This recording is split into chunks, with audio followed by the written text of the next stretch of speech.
शेतकऱ्याच्या पोरांनो, निराश होऊ नका. येणारं युग आपलंच आहे, विश्वास ठेवा. तुमची बलस्थानं ओळखा. दूध, अंडी, मांस, मटण, अन्नधान्य याच्याशिवाय जगाला पर्यायच असू शकत नाही. म्हणजे थोडक्यात आपल्याशिवाय या जगाला पर्यायच असू शकत नाही.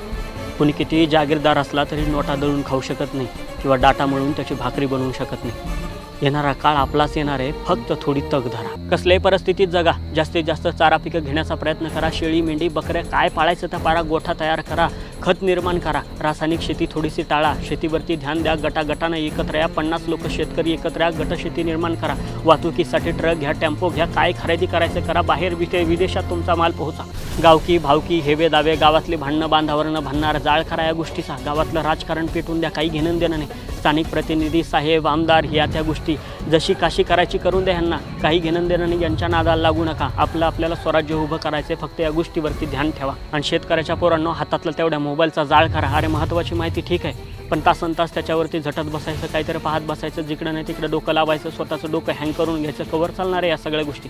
महत्त्वाच्या माहितीपुरता मोबाईल ठीक आहे, परंतु त्या मोबाईलच्या जगातनं थोडंसं बाहेर निघा. शेती व्यवसाय प्रचंड मोठा आहे. जगाला आपल्याशिवाय पर्याय नाही. जेवढं कष्ट करता येईल, राबता येईल, उच्च विचार ठेवता येईल तेवढे ठेवा. अरे एक मर्सिडीजवाला सुद्धा तुमच्या भाजी आणि भाकरीशिवाय जगू शकत नाही. त्याची मर्सिडीज तुम्ही खरेदी नाही केली म्हणून तुम्हाला काहीच फरक पडणार नाही, पण त्याला दिवसातनं 3दा तुमची भाजी भाकरी लागते. त्याच्यामुळं आदरानं तुमच्याकडे सगळं जग बघायला लागेल. तुमचा व्यवसाय 1 नंबरचा. शेतकऱ्याच्या पोरांनो, आपण 2 नंबरचे व्यवसाय करणाऱ्या शेतकऱ्यांची अवलाद नाही आहेत. आपण 1 नंबरचा व्यवसाय करतो आहेत. अभिमानानं शेती या व्यवसायात उतरा. जागे व्हा आणि खऱ्या अर्थानं प्रगतीच्या दिशेनं पहिलं पाऊल आजच टाका. खिंडार पडू दे, अंधार सरू दे, उजेड पडू दे तुझा. नशिबचा बर काढीत मागर, फिरल मागन तुझ्या.